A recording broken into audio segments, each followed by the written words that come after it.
Hello everyone, welcome back to my channel. This is Shivani Singh and today I'm going to teach you about hydrocarbon. This is a part of class 11th chemistry and this is a very helpful lecture to all the NEET aspirant. यहाँ आज मैंने hydrocarbon की NCERT की briefing की है important points highlight करके, तो I hope ये काफ़ी हेल्पफुल होगा सभी के लिए। Here we start from LPG. LPG क्या होता है? लिक्विफाइड पेट्रोलियम गैस होता है। सीएनजी क्या होता है? सीएनजी को हम कहते हैं कॉम्प्रेस्ड नेचुरल गैस।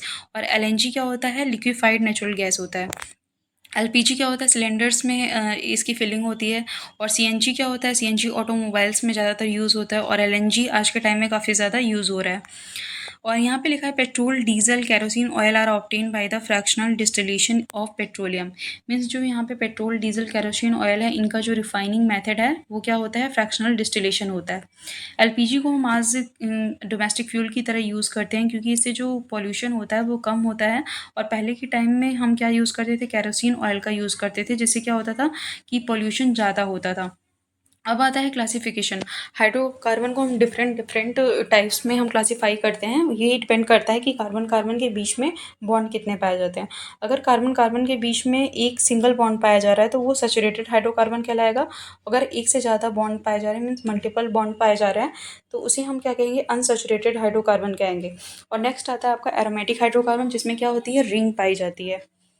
लिखा है यहाँ पे अनसैचुरेटेड हाइड्रोकार्बन, जहाँ पे कार्बन कार्बन के बीच में multiple bond means double bond या ट्रिपल बॉन्ड पाए जाते हैं, जिसे हम एल्कीन या फिर एल्काइन कहते हैं।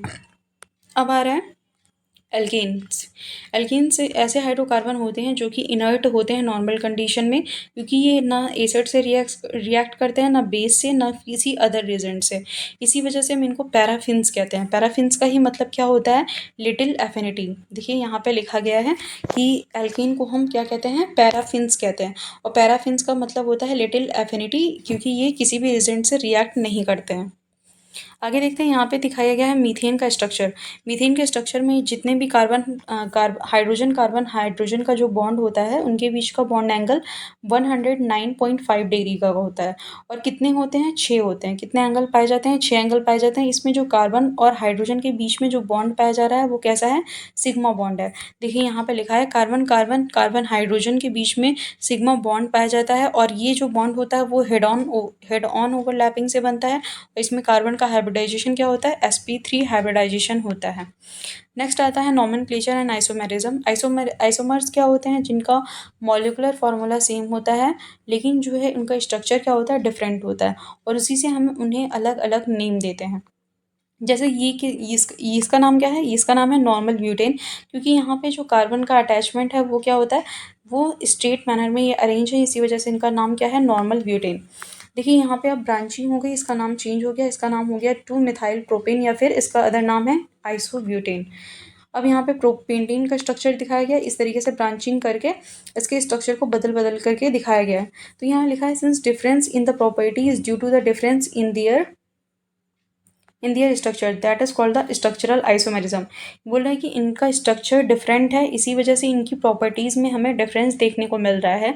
मीन्स क्या होता है कि जो बॉइलिंग पॉइंट एक ऐसी प्रॉपर्टी होती है जो डिपेंड करती है स्ट्रक्चर पे। मीन्स अगर कार्बन कार्बन स्ट्रेट मैनर में अगर इस तरीके से हैं तो उनकी जो बॉइलिंग पॉइंट होगी वो ज़्यादा होगी एज़ कम्पेयर टू द इसके। मीन्स ब्रांचिंग जैसे होगी और बॉइलिंग पॉइंट क्या हो जाएगा? कम हो जाएगा। Means branching is inversely proportional to boiling point. जैसे जैसे ब्रांचिंग बढ़ती जाती है, सरफेस एरिया क्या होगा? कम होगा और बॉइलिंग पॉइंट कम हो जाएगा। और जितना ज़्यादा ब्रांचिंग कम होगी उतना ज़्यादा सरफेस एरिया होगा और उतनी ही ज़्यादा उसकी बॉइलिंग पॉइंट होगी। इसी वजह से क्या हो रहा है? इनकी प्रॉपर्टी किस पर डिपेंड कर रही है? स्ट्रक्चर पर डिपेंड कर रही है। इसी वजह से मैंने क्या कह रहे हैं? स्ट्रक्चरल आइसोमर कहते हैं। बोल रहा है कि यहाँ पे देखिए लिखा है some structural isomer which differ in the chain of the carbon atom is known as chain isomerism. जैसे वहाँ पे आपने ये देखा कि ये जो कार्बन का अरेंजमेंट है वो स्ट्रेट मैनर में है, तो यहाँ पे जो चेन है वो फॉर एग्जांपल 5 कार्बन की है। और यहाँ अगर हम इसी में क्या करेंगे? ब्रांचिंग कर दें, मीन्स 4 कार्बन को इस तरीके से कर दें और एक कार्बन यहाँ पे नीचे लगा दें, तो ये क्या हो जाएगी? ब्रांचिंग हो जाएगी। मीन्स कार्बन की चेन में क्या हमें डिफरेंस देखने को मिल रहा है, तो इसे हम चेन आइसोमेरिज्म कहेंगे। नेक्स्ट आता है आपका based upon the number of carbon atom, depend करता है कि वो कार्बन कितने कार्बन से अटैच्ड है। उसको हम नाम देते हैं प्राइमरी, सेकेंडरी, टर्शरी और क्वाटनरी। ठीक है, हम स्ट्रक्चर से इसको देखते हैं। इस वाले स्ट्रक्चर को देखिए, इसमें आपको अच्छे से देखने को मिलेगा कि कौन से कार्बन को प्राइमरी कहेंगे, कौन से सेकेंडरी, कौन से टर्सरी। देखिए इस कार्बन को, जो इस पे कार्बन नंबर 1 लिखा है, इसको हम प्राइमरी कार्बन कहेंगे क्योंकि ये किसी फर्दर कार्बन से अटैच नहीं है, सिर्फ एक कार्बन से अटैच है, तो इसको हम प्राइमरी नाम देंगे। ये भी यहाँ पे प्राइमरी कार्बन है, ये भी प्राइमरी कार्बन है, ये भी प्राइमरी कार्बन है। बट ये जो कार्बन आपको दिखाया गया है ये क्वाटनरी कार्बन है, क्योंकि ये फर्दर 4 कार्बन से अटैच है, एक ये वाले, एक ये वाले और एक ये और ये एक। मीन्स एक कार्बन कितने कार्बन से अटैच्ड होता है उसके आधार पे हम उसे प्राइमरी, सेकेंडरी या टर्शरी नाम देते हैं। जैसे ये वाला जो कार्बन है वो कौन सा कार्बन है, ये टर्शरी कार्बन है, क्योंकि यहाँ पे एक कार्बन, 2 कार्बन और 3 कार्बन से अटैच्ड है, इसी वजह से ये कौन सा कार्बन हुआ, टर्शरी कार्बन हुआ। तो डिपेंड करता है कितने वो फर्दर कार्बन से अटैच्ड है, उस वजह से हम इसको प्राइमरी, सेकेंडरी, टर्शरी या फिर क्वाटनरी नाम देते हैं। अब यहाँ पे दिखाया गया है C6H14 has got 5 isomer, C7H16 के 9 आइसोमर होते हैं और 75 आइसोमर होते हैं C10H22। ये आपको याद करना है क्योंकि पेपर में एज इट इज़ पूछा जा सकता है। नेक्स्ट आता है प्रिपरेशन। अब हम देखते हैं कि अनसैचुरेटेड हाइड्रोकार्बन से हम सैचुरेटेड हाइड्रोकार्बन कैसे बनाते हैं। तो यहाँ पे लिखा है di hydrogen gas add on alkene and alkyne in the presence of finally divided catalyst, जैसे कि प्लेटिनियम हो गया, पैलेडियम हो गया, निकेल हो गया, इससे हमें क्या बनते हैं, एल्केन बनते हैं। ठीक है, हम इसे अच्छे से समझते हैं। यहाँ पे लिखा है कि जैसे ही अगर कोई अनसैचुरेटेड हाइड्रोकार्बन है, अनसैचुरेटेड हाइड्रोकार्बन में क्या है, डबल बॉन्ड है, और हमें क्या बनाना है, सिंगल बॉन्ड बनाना है, मीन्स सैचुरेटेड हाइड्रोकार्बन को बनाना है। तो वहाँ पे हम हाइड्रोजन गैस लेते हैं और क्या लेते हैं, कैटलिस्ट लेते हैं। कैटलिस्ट में डी ब्लॉक के एलिमेंट लेते हैं, जैसे कि प्लेटिनियम हो गया, पैडेलियम हो गया, निकेल हो गया। तो इनमें से किसी का भी यूज़ करेंगे और ये हाइड्रोजन तब तक जोड़ता रहेगा जब तक वो उसको सैचुरेटेड फॉर्म में नहीं ला देगा। तो ये रिएक्शन प्लैटिनम और पैलेडियम के साथ तो इजीली हो जाती है, रूम टेम्परेचर पे हो जाती है, लेकिन वहीं पे जो निकल कैटलिस्ट अगर हम यूज़ करते हैं उसके लिए हमें रिलेटिवली थोड़ा सा हाई टेम्परेचर और हाई प्रेशर देना पड़ता है, तब जाके रिएक्शन कंप्लीट होती है। तो यहाँ पे दिखाया गया है कि प्रोपीन से हम प्रोपेन कैसे बनाते हैं और प्रोपाइन से भी प्रोपेन बना सकते हैं। ये रिएक्शन तब तक चलेगी जब तक हम क्या करेंगे, पूरे डबल बॉन्ड को तोड़ नहीं देंगे या ट्रिपल बॉन्ड को तोड़ के सिंगल बॉन्ड में कन्वर्ट नहीं कर देते। नेक्स्ट आता है आपका एल्किल हैलाइड। एल्किल हैलाइड से भी हम क्या बना सकते हैं, हाइड्रोकार्बन बना सकते हैं, लेकिन except the alkyl fluoride. Alkyl fluoride से क्यों नहीं बना सकते, क्योंकि एल्किल फ्लोराइड जो होता है उसमें जो कार्बन और फ्लोरीन के बीच का बॉन्ड है, मीन्स कार्बन भी छोटा है और फ्लोरीन भी छोटा है, इनके बीच का जो बॉन्ड होगा वो काफ़ी ज़्यादा स्ट्रॉन्गर होगा, तो इसे जो ब्रेक करना काफ़ी ज़्यादा मुश्किल होगा। इसी वजह से क्या हो जाएगा, ये रिएक्शन इजिली नहीं देगा due to the higher bond dissociation enthalpy. लिखा है एल्किल हैलाइड अगर हम कोई भी लेते हैं एक्सेप्ट एल्किल फ्लोराइड, और उसके साथ हम क्या कराते हैं, रिडक्शन कराते हैं, रीजेंट लेते हैं zinc plus dilute hydrochloric acid. Means आप यहाँ पे क्लोरोमीथेन ले रहे हैं, हाइड्रोजन ले रहे हैं और प्लस प्लस जिंक या फिर कोई भी मिनरल एसिड जैसे कि HCl हो गया, तो हमें यहाँ पे मीथेन मिल जाता है और HCl निकल जाएगा। ये किस तरीके की रिएक्शन है, ये सब्स्टिट्यूशन रिएक्शन है। और कौन सा सब्स्टिट्यूशन है, न्यूक्लियोफिलिक सब्स्टिट्यूशन है, क्योंकि यहाँ पे CH3 ऐसे निकल जाएगा माइनस और यहाँ पे हाइड्रोजन आके यहाँ पे जुड़ जाएगा। तो इस तरीके की जो रिएक्शन होती है उसको हम न्यूक्लियोफिलिक सब्स्टिट्यूशन रिएक्शन कहते हैं। नेक्स्ट है, ठीक उसी प्रकार यहाँ पे दिखाया गया है क्लोरोप्रोपेन से हम प्रोपेन बना सकते हैं और यहाँ पे क्लोरो इथेन से इथेन बना सकते हैं। आता है नेक्स्ट आता है वुड्स रिएक्शन। वुड्स रिएक्शन में हम हायर मेंबर ऑफ एल्केन को बना सकते हैं, इसको हम बेसिकली स्टेप अप रिएक्शन कहते हैं, क्योंकि यहाँ पे जो कार्बन की जो संख्या होती है वो जस्ट डबल हो जाती है। तो इसका जो प्रिपरेशन ये जो उनके लिए ज़्यादा हेल्पफुल होता है, means even number of carbon को बनाने में ये ज़्यादा हेल्पफुल होता है as compare to the odd number में। ऑड नंबर कार्बन भी हम बना सकते हैं पर उसकी जो यील्डिंग होगी वो हमें उतने अच्छे अमाउंट में नहीं मिलेगी एज़ कम्पेयर टू द अगर हम इवन नंबर ऑफ कार्बन में बनाते हैं। फॉर एग्जाम्पल अगर हम यहाँ पे 2 मोल ऑफ ब्रोमो इथेन ले रहे हैं, यहाँ पे देखिए 2 मोल ऑफ ब्रोमो इथेन ले रहे हैं, तो यहाँ पे हमें क्या ब्रोमो मीथेन ले रहे हैं तो हमें इथेन मिल जा रहा है। मीन्स ये जो कार्बन है और ये कार्बन है, दोनों कार्बन जुड़ के हमें इथेन मिल जाएगा plus 2 NaBr as a product निकल जाएगा। और हम साथ में क्या यूज़ करते हैं, ड्राई ईथर होते हैं जो कि हाइग्रोस्कोपिक नेचर का होता है। यहाँ पे क्या होता है कि मॉइस्चर को प्रिवेंट करने के लिए यहाँ पे हम ड्राई ईथर का यूज़ कर रहे हैं। अब यहाँ पे लिखिए bromo ethane, 2 mole of bromo ethane का यूज़ करते हैं in the presence of sodium and dry ether, तो हमें नॉर्मल ब्यूटेन मिल रहा है। Means just double number of carbon atom हमें एज अ प्रोडक्ट मिल रहा है। नेक्स्ट मेथड है from the carboxylic acid. Carboxylic acid से भी हम बना सकते हैं, क्या बना सकते हैं, हाइड्रोकार्बन बना सकते हैं। तो अभी तक हमने जितने भी मेथड पढ़े, मीन्स बुर्च रिएक्शन पढ़ा या फिर हाइड्रोजनेशन पढ़ा, दोनों ही मेथड से हम मीथेन को नहीं बना सकते। लेकिन D carboxylic acid means D carboxylation reaction is the only method जिससे हम क्या बना सकते हैं, मीथेन बना सकते हैं।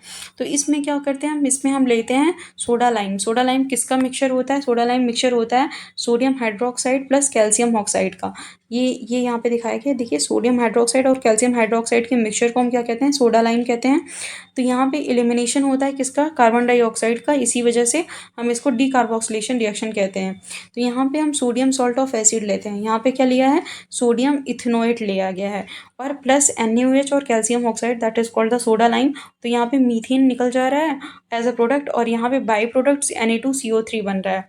तो ये जो है सिर्फ एकमात्र मेथड है जिससे हम क्या बना सकते हैं, मीथेन बना सकते हैं। और ये स्टेप डाउन रिएक्शन है क्योंकि इसमें जो रिएक्टेंट में एक कार्बन ज़्यादा है और हमें जो प्रोडक्ट मिल रहा है उसमें एक कार्बन कम मिल रहा है। तो step down type of reaction हो गई। जैसे एक क्वेश्चन यहाँ पे पूछा गया है एनसीईआरटी में कि sodium salt of which acid will be needed for the preparation of propane. तो हमें अगर प्रोपेन बनाना है तो हमें एक एक कार्बन इससे ज़्यादा वाला एसिड लेना पड़ेगा, मीन्स हमें यहाँ पे ब्यूटेनिक एसिड लेना पड़ेगा। अगर हम सोडियम सॉल्ट ऑफ ब्यूटेनिक एसिड लेते हैं तो इन the presence of soda lime तो हमें प्रोपेन मिल जाता है और बाई प्रोडक्ट Na2CO3 निकल जाता है। नेक्स्ट मेथड आता है कोल्वे इलेक्ट्रोलिसिस मेथड। कोल्वे इलेक्ट्रोलिसिस मेथड भी क्या होता है, स्टेप अप रिएक्शन होता है, इससे भी हम मीथेन नहीं बना सकते हैं। इसमें जो हमें कार्बन मिलेगा वो इलेक्ट्रोलिसिस के थ्रू मिलेगा और कार्बन का जो नंबर होगा जस्ट डबल मिलता है। देखिए हम मेथड को देखते हैं, यहाँ पे दिखाया गया है कि जैसे अगर हम 2 मोल ऑफ सोडियम एसीटेट ले रहे हैं, 2 मोल ऑफ सोडियम एसीटेट का अगर हम इलेक्ट्रोलिसिस कर रहे हैं in the presence of water, तो हमें यहाँ पे CH3 जुड़ जा रहा है plus CO2 plus hydrogen plus NaOH मिल रहा है। तो यहाँ पे ये जो रिएक्शन दिखाई गई है इसी को हम बोलते हैं कोल्वे इलेक्ट्रोलिसिस। कोल्वे इलेक्ट्रोलिसिस में यहाँ पे देखिए जो कार्बन का नंबर है वो जस्ट डबल हो गया है प्लस CO2। ये जो दोनों प्रोडक्ट होते हैं वो हमें एनोड पे मिलते हैं और यहाँ पे जो हाइड्रोजन और NaOH मिल रहा है वो हमें कहाँ मिलता है, कैथोड पे मिलता है। और ओवरऑल जो रिएक्शन होती है, मीन्स रिएक्शन के एंड में हमें जो सॉल्यूशन मिलता है वो कैसा मिलता है, बेसिक मिलता है, क्योंकि यहाँ पे हमें NaOH मिल रहा है और NaOH क्या होता है, एक स्ट्रॉन्ग बेस होता है, इसी वजह से जो इसका pH होता है वो 7 से ज़्यादा होगा।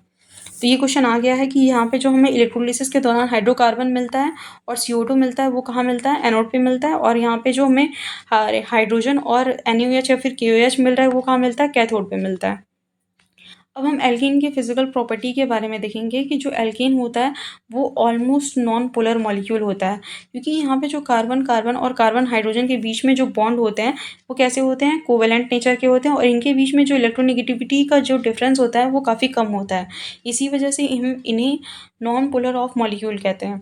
और इसमें क्या पाया जाता है, वीक वंडरवॉल फोर्स पाए जाते हैं। इसी वजह से जो कार्बन 1 से लेके 4 तक क्या होते हैं, गैसेस होते हैं, 5 से लेके 17 तक क्या होते हैं, लिक्विड होते हैं, और उससे 18 कार्बन या फिर उससे ज़्यादा क्या होते हैं, वो सॉलिड होते हैं। अल्केन कलरलेस होते हैं, ऑर्डरलेस होते हैं, और इनकी जो पानी में सॉल्युबिलिटी होती है बहुत ही कम होती है, क्योंकि अल्केन जो है नॉन पोलर नेचर के होते हैं। मे बी जो लिटिल मीन्स जो छोटे छोटे अल्केन्स हैं, मीन्स अल्केन में जैसे इथेन हो गया, मीथेन हो गया, प्रोपेन, ब्यूटेन, ये सब वाटर में मे बी सॉल्युबल हों, और लेकिन जैसे जैसे इनकी जो कार्बन की संख्या जैसे जैसे बढ़ती जाएगी वैसे वैसे इनकी सॉल्युबिलिटी कम होती जाएगी, क्योंकि हाइड्रोफोबिक पार्ट यहाँ पे बढ़ रहा है, और पानी क्या है, हाइड्रोफिलिक है। तो हाइड्रोफिलिक चीज़ हाइड्रोफोबिक में नहीं डिसॉल्व होगी, तो यहाँ पे लाइक डिसॉल्व लाइक वाला कॉन्सेप्ट लगेगा। तो ये कहाँ होगा, नॉन पोलर चीज़ नॉन पोलर में ही सॉल्युबल होगी। ये आगे दिखाया गया है, petrol and lower fraction of petroleum are also used at dry cleaning of cloth, remove grease stain. देखिए यहाँ पे बताया गया है जो पेट्रोल होते हैं या फिर लोअर फ्रैक्शन ऑफ पेट्रोलियम होते हैं, एक्चुअली वो क्या होते हैं, हाइड्रोकार्बन होते हैं। तो ये हाइड्रोकार्बन है, और हाइड्रोकार्बन कैसे होते हैं, हाइड्रोफोबिक नेचर के होते हैं। तो ये क्या होते हैं, कपड़े की धुलाई में काम होते हैं, मीन्स क्लींजिंग एजेंट की तरह काम करते हैं। अगर कपड़ों पे अगर दाग धब्बे लग जाते हैं, एज मीन्स ग्रीस के स्टेन लग जाते हैं, तो वो क्या होता है, हाइड्रोकार्बन जो पेट्रोल या फिर लोअर फ्रैक्शन ऑफ पेट्रोलियम होते हैं वो क्या करते हैं, क्लींजिंग एजेंट की तरह काम करते हैं, और उसको उस स्टेन को रिमूव करने में काम आते हैं। यहाँ दिखाया गया कि जो एल्केन होते हैं वो नॉन पोलर नेचर के होते हैं और इनमें क्या होता है, इनका जो नेचर होता है कैसा होता है, हाइड्रोफोबिक होता है। फिर वही मैंने बात बताया, जो वही लिखा है इसमें, पोलर जो सब्सटेंस होते हैं वो सॉल्युबल होते हैं पोलर सॉल्वेंट में, और नॉन नॉन पोलर जो होता है वो नॉन पोलर में नॉन पोलर सॉल्वेंट में सॉल्युबल होता है। यहाँ पे वही रूल फॉलो होता है, लाइक डिजॉल्व लाइक वाला। यहाँ पे देखिए, यहाँ पे क्वेश्चन पूछा जा सकता है, increasing in the boiling point with increasing in molecular mass, this is due to the fact that the intermolecular van der Waals force increases with increasing of the molecular size of the surface area of molecule। जैसे कि मैंने पहले ही बताया था, अगर carbon की chain ज़्यादा होगी तो उसकी बॉइलिंग पॉइंट ज़्यादा होगा, क्योंकि उसका van der Waal फोर्स उसमें ज़्यादा होगा। और अगर जैसे जैसे हम उसमें ब्रांचिंग करते जाएंगे तो उसका जो van der Waal फोर्स होगा वो कम हो जाएगा, और उसमें सरफेस एरिया भी कम हो जाएगी, तो उसकी जो बॉइलिंग पॉइंट हो जाएगी कम हो जाएगी। तो यहाँ पे असर्जन रीजन टाइप का क्वेश्चन आ सकता है कि जो एल्केन होते हैं उनका जो बॉइलिंग पॉइंट है वो चेन मतलब कार्बन की संख्या बढ़ाने से बढ़ता है और ब्रांचिंग करने से घटता है, क्योंकि यहाँ पे इंटरमोलिकुलर फोर्स पे वो डिपेंड करते हैं और सरफेस एरिया पे डिपेंड करते हैं। अगर सरफेस एरिया कम हो जाएगा तो बॉइलिंग पॉइंट कम हो जाएगा। नेक्स्ट ये भी क्वेश्चन आ सकता है, with increasing in the number of branch chain the molecule attain the ship और स्पीयर। यहाँ पे बोल रहा है कि अगर हम कार्बन की जो चेन है उसको हम मीन्स अगर स्ट्रेट चेन को हम इस तरीके से ब्रांचिंग करते जाएंगे तो वो जो मॉलिक्यूल होगा वो स्पीयर के शेप का हो जाएगा। यहाँ पे लिखा है स्पीयर के शेप का हो जाएगा, जिससे क्या हो जाएगा, सरफेस एरिया और smaller area of contact and therefore weak intermolecular force between spherical molecules. Means अगर ब्रांचिंग होगी तो ये जो रफली जो मॉलिक्यूल का स्ट्रक्चर होगा वो कुछ स्पेरिकल फॉर्म में आ जाएगा, और स्पेरिकल फॉर्म में जो यहाँ पे मॉलिक्यूल के बीच को जो इंटरेक्शन होगा वो काफ़ी वीक हो जाएगा, means weak intermolecular force of interaction हो जाएगा स्पेरिकल मॉलिक्यूल में, जिसकी वजह से उनका जो टेम्परेचर होगा या फिर बॉइलिंग पॉइंट होगा वो कम हो जाएगा। ये क्वेश्चन नीट 2024 में पूछा गया है, मीन्स ये फ्रिक्वेंटली आस्क्ड क्वेश्चन है, तो ये अभी तो नहीं आएगा पर ये आपको पता होना चाहिए। केमिकल प्रॉपर्टी में देखिए पहला रिएक्शन आता है सब्स्टिट्यूशन रिएक्शन। तो यहाँ पे सब्स्टिट्यूशन रिएक्शन दिखाया गया है। सब्स्टिट्यूशन रिएक्शन में सबसे पहले आता है हेलोजिनेशन। तो halogenation take place at higher temperature 573 kelvin और 773 केल्विन तक टेम्परेचर पे होता है, in the presence of diffuse sunlight और यूवी लाइट के प्रेजेंस में भी हो सकता है। और ये क्वेश्चन पीवाईक्यू में आ चुका है कि जो लोअर एल्केन होते हैं वो नाइट्रेशन और सल्फोनेशन रिएक्शन नहीं देते हैं। तो स्टेटमेंट में आ सकता है कि जो लोअर एल्केन होते हैं वो नाइट्रेशन और सल्फोनेशन रिएक्शन नहीं देते हैं। तो हम हेलोजिनेशन को पढ़ते हैं। हेलोजिनेशन में क्या दिखाया गया है कि ये कौन सी मैकेनिज्म को फॉलो कर रहा है, ये फ्री रेडिकल सब्स्टिट्यूशन को फॉलो कर रहा है, जिसमें हम मीथेन का रिएक्शन किसके साथ करा रहे हैं, हेलोजन के साथ, और वो हेलोजन यहाँ पे क्लोरीन है in the presence of sunlight. जब हम हेलोजन का क्लोरीन के साथ रिएक्शन करा रहे हैं in the presence of sunlight तो हमें प्रोडक्ट क्या मिल रहा है, क्लोरोमीथेन बन रहा है, और सारे हाइड्रोजन हट हट के क्लोरीन लगते जाएंगे। ऐसा तब तक होगा जब तक सारे हाइड्रोजन हट नहीं जाएंगे, और हमें जो फाइनल प्रोडक्ट है वो क्या मिल रहा है, टेट्राक्लोरोमीथेन हमें फाइनल प्रोडक्ट मिल रहा है। देखिए हम आगे देखते हैं। बोला है कि यहाँ पे जो रिएक्शन है मीन्स हेलोजिनेशन का जो रिएक्शन है वो सबसे तेज क्या किसका होगा, फ्लोरिनेशन सबसे तेज होगा, देन क्लोरिनेशन होगा, देन ब्रोमिनेशन, देन आयोडोनेशन। और अगर हाइड्रोजन रिप्लेसमेंट की बात करें एल्कीन की तो टर्शरी की सबसे ज़्यादा होगी, फिर सेकेंडरी, देन प्राइमरी। फ्लोरिनेशन बहुत ही ज़्यादा वायलेंट होता है, टू बी कंट्रोल। आयोडोनेशन बहुत स्लो होता है, रिवर्सिबल रिएक्शन होती है। इसी वजह से हम इसमें क्या यूज़ करते हैं, ऑक्सीडाइजिंग एजेंट का यूज़ करते हैं, जैसे कि HNO3 और HiO3। ये क्या करते हैं, ये इस तरीके से रिएक्शन करते हैं। देखिए जैसे मीथेन के साथ जब आयोडीन रिएक्शन करता है तो CH3I बनेगा और HI बनेगा, तो ये रिएक्शन बैकवर्ड भी जा सकती है। इसी वजह से हम यहाँ पे ऑक्सीडाइजिंग एजेंट जैसे कि आयोडिक एसिड या फिर नाइट्रिक एसिड का यूज़ करते हैं, जो कि HI के साथ रिएक्शन करके यहाँ पे फिर से इसको I2 फॉर्म में कन्वर्ट कर देता है, तो ये रिएक्शन बैकवर्ड दिशा में नहीं जाती है। देखिए जो रिएक्शन होता है फ्री रेडिकल मैकेनिज्म जो होता है उसमें 3 स्टेप आते हैं। पहला आता है इनिशिएशन, सेकंड है प्रोपगेशन एंड थर्ड है टर्मिनेशन। तो इनिशिएशन मतलब स्टार्टिंग में जो फर्स्ट स्टेप होता है इनिशिएशन, उसमें क्या होता है कि जैसे क्लोरीन है, क्लोरीन के बीच में जो बॉन्ड का क्लीवेज हो जाएगा वो होमोलिसिस के थ्रू होगा। होमोलिसिस के थ्रू जब भी बॉन्ड का क्लीवेज होता है तो क्या बनते हैं, रेडिकल बनते हैं। और जब हेट्रोलिटिक क्लीवेज होता है तो वहाँ पे कार्बोकैटायन और कार्बो एनायन बनते हैं। तो इनिशिएशन में हमें रेडिकल का फॉर्मेशन होगा, फिर यहाँ पे रेडिकल एक यहाँ पे जो रेडिकल होगा वो रिएक्ट करेगा स्पीसीज से, और इस स्पीसीज को रेडिकल के फॉर्म में देखिए कन्वर्ट कर रहा है। मीन्स यहाँ पे क्लोरीन रेडिकल मीथेन के साथ रिएक्ट कर रहा है, तो यहाँ पे HCl बना रहा है और मीथेन का क्या बन रहा है, यहाँ पे रेडिकल बन रहा है। तो ये कैसी रिएक्शन है, प्रोपागेशन है। टर्मिनेशन में क्या होता है, टर्मिनेशन में दो रेडिकल को हम कंबाइन कर देते हैं और रिएक्शन टर्मिनेट कर जाती है। मीन्स यहाँ पे रिएक्शन क्लोज हो जाती है, यहाँ में हमें प्रोडक्ट मिल जाता है। नेक्स्ट आता है कंबक्शन। कंबक्शन का फॉर्मूला क्या होता है कि यहाँ पे जनरल फॉर्मूला दिखाया गया है कंबक्शन का, CnH2n+2 3n+1/2 oxygen NCO2 n+1 water. तो ये क्वेश्चन पूछा जा सकता है कि जो एल्केन होते हैं उनको हम एज ए फ्यूल की तरह यूज़ करते हैं, क्योंकि यहाँ पे large amount of heat evolve होती है at the time of combustion. तो यहाँ लैंग्वेज में लिखा है कि यहाँ पे जो है लार्ज अमाउंट में हीट निकलती है कंबक्शन के थ्रू, इसी वजह से हम एल्केन को एज ए फ्यूल की तरह यूज़ करते हैं। लिखा है ड्यूरिंग इनकम्प्लीट कंबक्शन, जब हम एल्केन का इनकम्प्लीट कंबक्शन मतलब पर्याप्त मात्रा में ऑक्सीजन नहीं देते हैं, तो यहाँ पे कार्बन ब्लैक का फॉर्मेशन होता है, और वो carbon black as a ink, printer ink या फिर ब्लैक पिगमेंट और एज अ फिल्टर की तरह यूज़ होता है। रिएक्शन दिखाई गई है, जैसे मीथेन का अगर हम ये सफिशियंट अमाउंट में ऑक्सीजन नहीं देते हैं तो यहाँ पे इनकम्प्लीट कंबक्शन होता है और यहाँ पे कार्बन ब्लैक प्लस वाटर का फॉर्मेशन हो रहा है। कंट्रोल ऑक्सीडेशन क्या होता है, मीथेन का हम कई तरीके से ऑक्सीडेशन करा के अलग अलग तरीके के प्रोडक्ट हमें ऑब्टेन्ड हो सकते हैं। जैसे कि अगर हम मीथेन को ऑक्सीजन कॉपर कैटलिस्ट के साथ कराते हैं तो हमें मिथेनॉल मिलता है। देखिए यहाँ पे दिखाया गया है, जैसे मीथेन को ऑक्सीजन के साथ रिएक्शन कर रहे हैं और कॉपर, मीन्स कॉपर क्या है, एक हैवी मेटल है, और टेम्परेचर क्या रखेंगे, 300 डिग्री सेल्सियस रखेंगे या फिर 523 केल्विन रखेंगे प्लस 100 ATM प्रेशर, तो हमें मिथेनॉल मिल रहा है। अगर हम उसी मीथेन का reaction oxygen plus molybdenum oxide के साथ करा रहे हैं तो हमें यहाँ पे एल्डिहाइड मिल जाएगा, मीन्स मिथेनॉल मिल जाएगा। और अगर हम इथेन का रिएक्शन ऑक्सीजन के साथ करा रहे हैं in the presence of manganese diacetate, तो हमें यहाँ पे इथेनोइक एसिड बाई प्रोडक्ट मिल रहा है, मीन्स एज अ प्रोडक्ट मिल रहा है। तो हम यहाँ पे मीथेन्स के ऑक्सीजन से रिएक्शन से अलग अलग प्रोडक्ट ऑब्टेन करेंगे, डिपेंड कर रहा है कि कौन सा कैटलिस्ट यूज़ कर रहे हैं।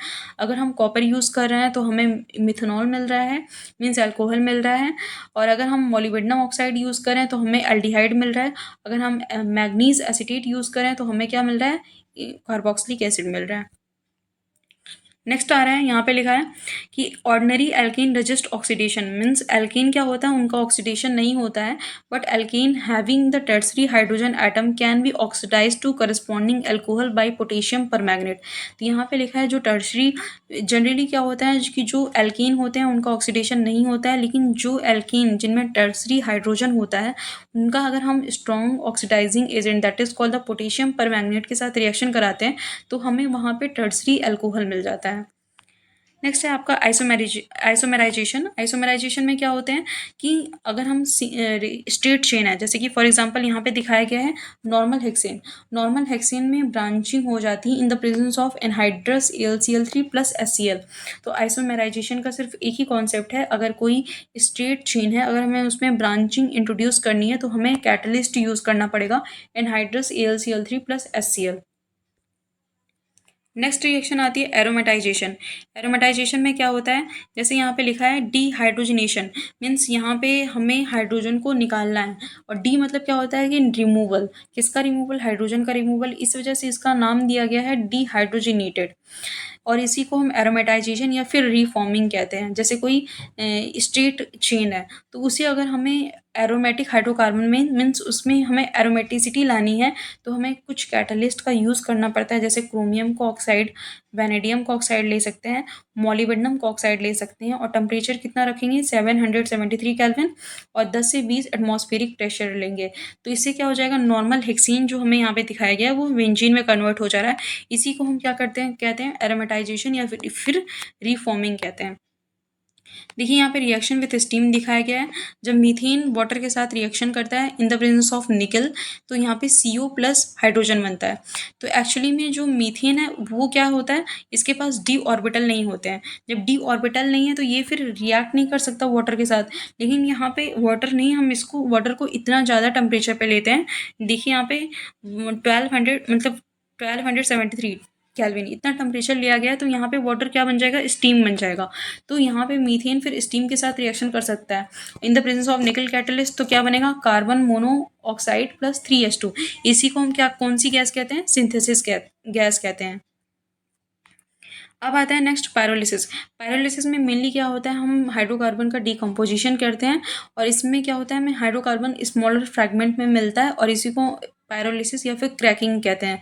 तो ये जो रिएक्शन होती है ये फ्री रेडिकल मैकेनिज्म को फॉलो करती है। जैसे यहाँ पे दिखाया गया है C6H14 773 केल्विन पे ले रहे हैं, तो हमें छोटे छोटे हाइड्रोकार्बन मिल रहे हैं। और ये जो मेथड होता है, इसमें हम preparation of oil gas for the petrol gas from the kerosene oil और petrol involve in the principle of pyrolysis.